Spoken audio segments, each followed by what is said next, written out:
Assalamualaikum warahmatullahi wabarakatuh.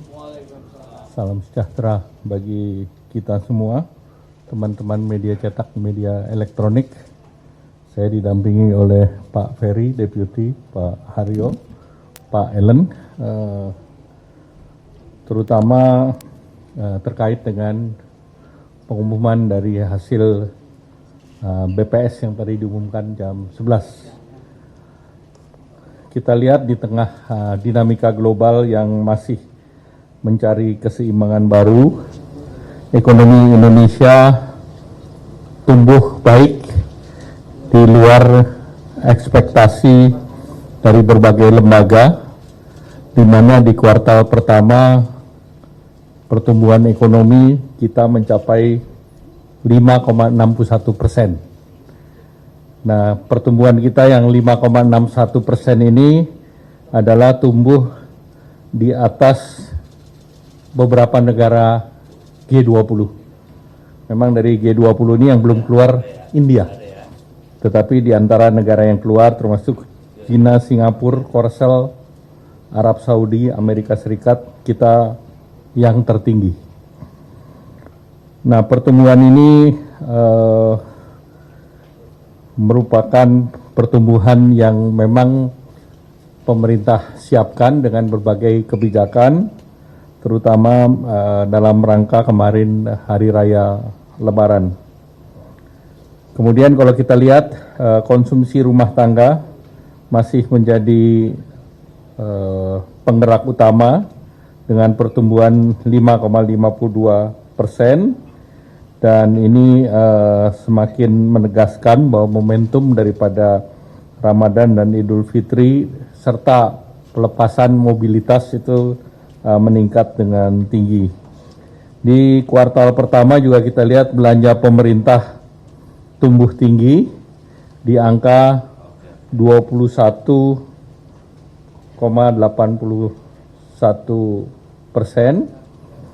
Di mana ini angkanya sekitar 815 triliun, ini di atas rata-rata historis dan tentu ini didorong oleh beberapa program belanja kementerian lembaga, termasuk MBG sampai dengan Maret 51 triliun, kemudian stimulasi daripada diskon tarif, THR, dan untuk ASN realisasi sebesar 51,65 triliun, serta dari pihak swasta maupun ojol.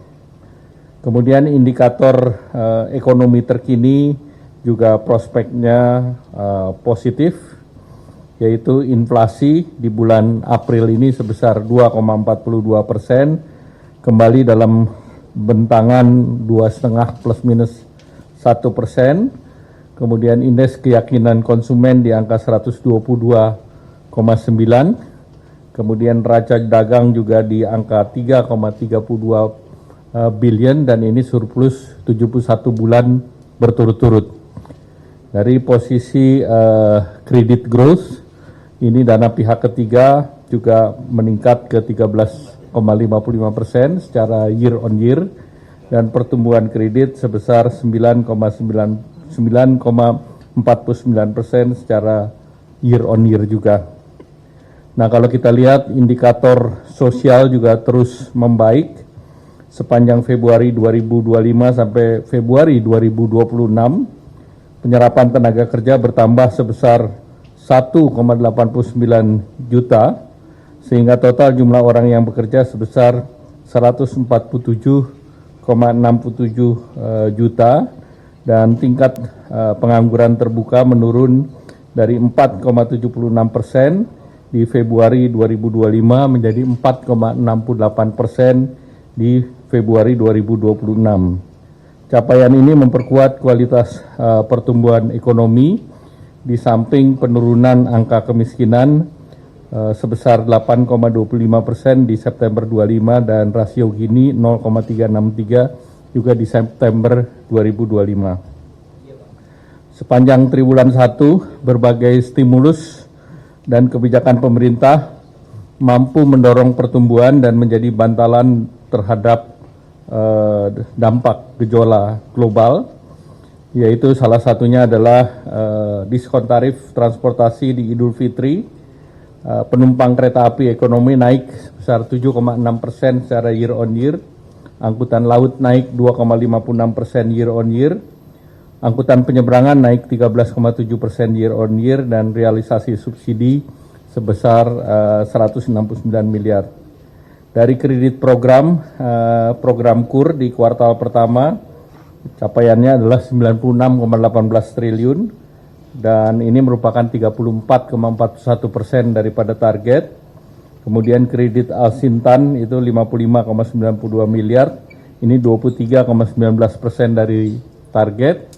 Kemudian kredit industri padat karya sebesar 82,93% atau 15% dari target, dan kredit program perumahan mencapai 14,92 triliun, dan ini 42,89% dari target. Nah, kebijakan fiskal akan dioptimalkan untuk menjaga momentum pencapaian target pertumbuhan di tahun 2026 sebesar 5,4% dan menjadi buffer terhadap gejolak ekonomi global, antara lain gaji ke-13 ASN sesuai dengan PP 9 2026, targetnya sebesar 55 triliun. Kemudian akselerasi bantuan pangan April-Juni sebesar 33,2 juta keluarga penerima manfaat. Kemudian menjaga subsidi dan kompensasi energi APBN 2026 sebesar 356,8 triliun. Kemudian revitalisasi sekolah atau satuan pendidikan sebesar 13,4 triliun dan implementasi 3 juta rumah FLPP dengan alokasi anggaran 37,1 triliun.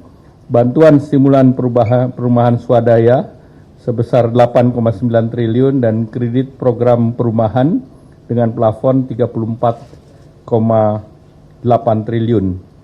Nah, implementasi B50 di bulan per 1 Juli nanti dan akselerasi program EBT ini diharapkan bisa melakukan penghematan terhadap pembelian di solar sebesar 48 triliun.